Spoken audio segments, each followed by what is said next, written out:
The narrative brain is the brain that comes up with excuses. When you don't do something, when you have an unexpected failure, it's your narrative brain that finds ways to explain it. If you happen to be masochistic, you will find ways to explain it in terms of your own shortcomings. If you happen to be non-masochistic, but you happen to be not prone to taking ownership of your own life, your narrative brain will find ways to explain it in terms of other people's fault. Narrative brains are great at making excuses and comparisons. So your narrative brain, if you don't win the Academy Award, is going to go, that Meryl Streep. That Meryl Streep, she hogs the nominations. What has she done lately? Oh yeah, with Kramer versus Kramer, that was okay. But now she's just writing on reputation. Oh, come on, maybe she actually did a good job. Your narrative brain is the one that's going to start doing the comparisons. If you're the masochistic type, you're going to go, oh my God, I'll never Meryl Streep, I never will be. You don't have to be. I mean, she's Meryl Streep. There's not really room for two of them. Sophie's Choice with two Sophies would not have worked. Then one could have chosen each kid. I thought this through. Which says something about me in my narrative. All right. So let's learn how to take care of a narrative. If you turn to your handouts, you will find a page about excuses. I believe it's the second page in. And it looks like this. Sentence completion, uncovering excuses. What I would like you to do is take a minute or two, and I want you to write out, and these will not be collected. I may ask someone who wants to share them, but you don't have to. This is for your benefit, so be honest about this. Because the more honest you are, and the more you really get down into the things that cause you emotions, the more we'll be able to address this. If you stay superficial, then, when you don't get the part, if you're an actor, when you don't make your budget, if you're a producer or you own a company, if you don't reach your goals, it's because, why? And I want you to think of a specific instance. This is not the general case instance. I want you to think of a specific instance where you had an excuse or an explanation for why you didn't reach your goals or why something wasn't a success. Or maybe several explanations, and write them down. And by the way, I want you to give explanations you actually believe are true. This is not an exercise in making something up. This is, what is the story you told yourself when this thing, whatever it was, didn't work?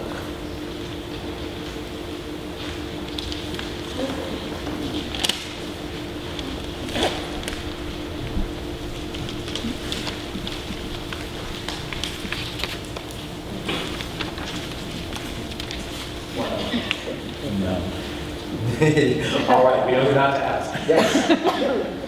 Yes. The press won't come, they don't care. The press won't come, they don't care. Yes. That I have to do this and this and this and this before I can start to take action. Oh yeah, I have all these things that I have to do. Once I've done them, then I can do them. Yes. It wasn't good enough. Big one. Yes. They clearly weren't paying attention. Oh, don't we hate that? We hate it when they don't pay attention. Yes. I have bad habits, get distracted by less important things, don't prioritize well, and don't manage my time well. Wow, I'm a complete wreck. No wonder this didn't work out. Yes. I didn't show up. I didn't show up. Anyone else? Yes. I didn't prepare.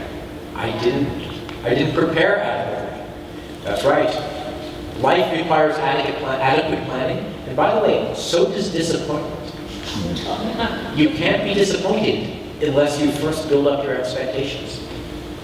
Gentleman in the hat, did you have your hand up? Yeah, okay. Yes. They met with somebody they already knew. Oh yeah. They went with someone they already knew. I've auditioned for the last 3 productions at a particular theater company, and interestingly enough, like the last 3 casts they've had with almost the exact same set of people. none of which were me. And I know that one. I'm like, oh, obviously they have an in. Yeah, right, whatever. I mean, which may be true, but if it's true, all that is a statement about reality. And it neither needs to be a limitation in terms of your behavior or your view of success, because if success is based upon who they knew, that just says you have to do something different to be successful. You have to find a way to get them to know you.